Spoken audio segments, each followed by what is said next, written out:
ቀለበት እንድታደርግልኝ እፈልጋለሁ። እምርሽ ነው? አዎ። እንዴ ከመቼ ጀምሮ ነው ቀለበት እምነት መሆን የጀመረው?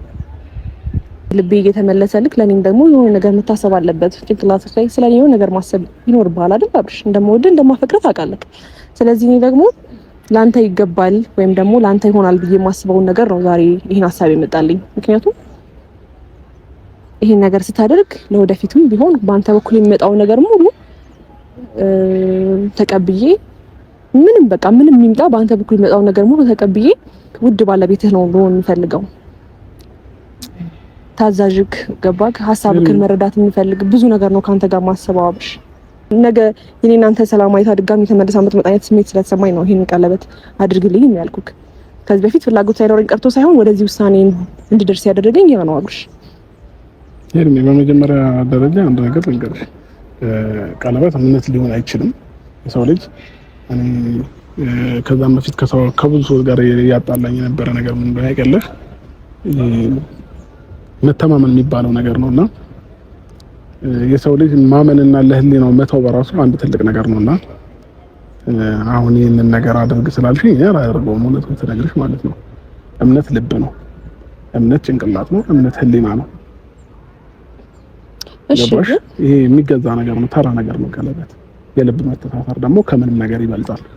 ስለዚህ እኔን አንቺ ከፈለግሽኝ በልብሽ እኔን ለማሰር ሞክሪ እንጂ በቀለበት እኔን ለማሰር እኔን ለመያዝ እንዳትሞክሪ። አብርሃም ነገ ላይ ጥሩኝ ይሄዳልና ዛሬ ላይ ቀለበት እንዲያደርግልኝ እፈልጋለሁ ብለሽ ውስጥሽን እንዳታሳምኚው። አንቺ እኔን ማሰር ከፈለግሽ በልብሽ ነው ማሰር ያለብሽ እንጂ በላቸው። ወይኔ በላቸው። የዛሬው ፀጉሬን አሳከከኝ። የምር ቤተሰብ ምንድን ነው የምንሰማው? አይኔሽ ነው ጆሮሽ ነው በሉኝ። ቀለበት እሰርልኝ ነው ያለችው።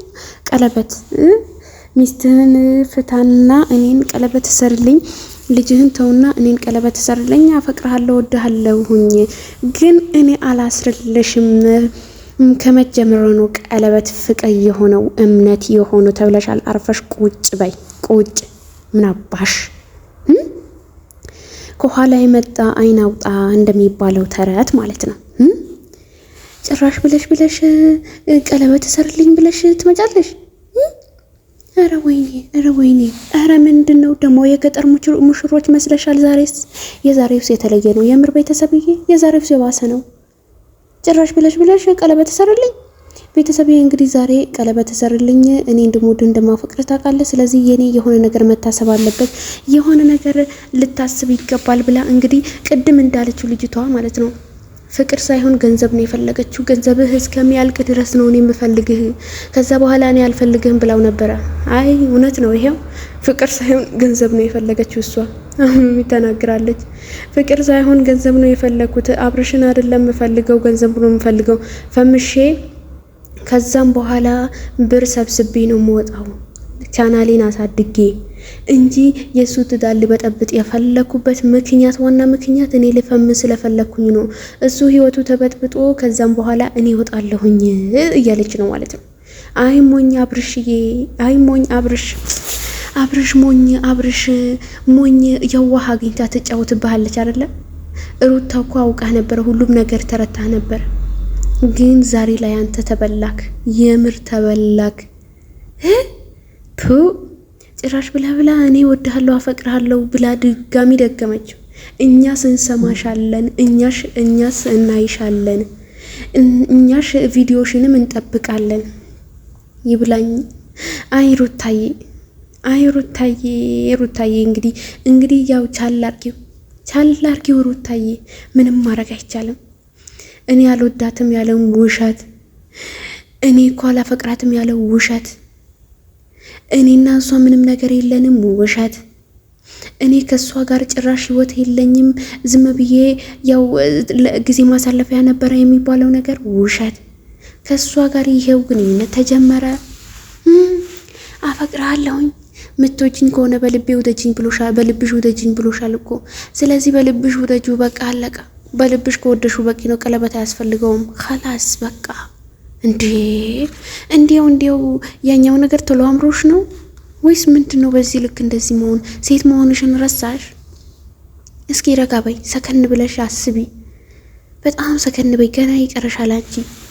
ዛሬ ፀጉርሽን ፍትት አርገሽ በቃ ፏፈሽ አርገሽ ምናምን ነገር ሙሽራ መስለሽ ነው የመጣሽው። የገጠር ሙሽሮች ማለት ነው። ይሄ በጋ ላይ ነው ክረምት ላይ የሚዳሩ ሙሽሮች መስለሽ መጣሽ። አረ ጉድ እኮ ነው የዛሬው የምር ቤተሰብዬ። እንዲያው ሄርሜላ ላይ ምን ሆነሽ ነው ታለሙ? እንደዚህ ፍንድቅድቅ ብለሽ እየመጣሽ ከዛም በኋላ እሱ ለማማለል ፈልገሽ ነው? አረ ተይ እንደዚህ አይደለም። እንዲያው ሴት ነሽ እኮ ረጋ ሰከን ብለሽ አስቢ። ተይ ይሻልሻል። ተይ ቤተሰብዬ። እንግዲህ አብርሽ ከሆነ እሺ አይላትም፣ እምቢ ብሏታል። ደስ እንዳይላችሁ የሩታና የአብርሽ ወዳጆች ማለት ነው። ይኸው እምቢ አላት። እኔ ቀለበት አላስርልሽም፣ ቀለበት የሚባል ነገር ካሁን በኋላ ስሙን እንዳጠሪብኝ እኔ አልፈልግም። ምትወጂኝ ከሆነ በልብሽ ውደጅኝ። እምነት በልብ ነው እንጂ በቀለበት አይደለም። ብር ነው ይገዛል፣ እሱ ችግር የለውም ብለዋል። ግን እሷ ያ ወርቁን ይዛ ለመጥፋት ፈልጋ ነው መሰለኝ። የ400 ምናምን ሺህ ብር ዕቃ ወርቅ ተገዝቶላት አልነበረ የሩታዬ እና መኪናም ተገዝቶላታል።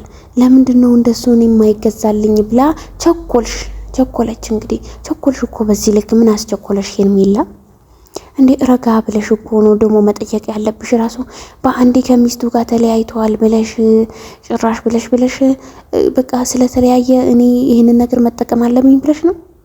አንተንም ይሄንን ውሳኔ እስከምትወስን ነበር እንጂ የጠበቅኩት እኔ እኮ እወድሃለሁ፣ አፈቅርሃለሁ ከዚህ በፊትም መናገር ይችል ነበረ፣ ግን ከሷ ጋር እስከምትለያይ የጠበቅኩኝ ነበር ብለዋለች።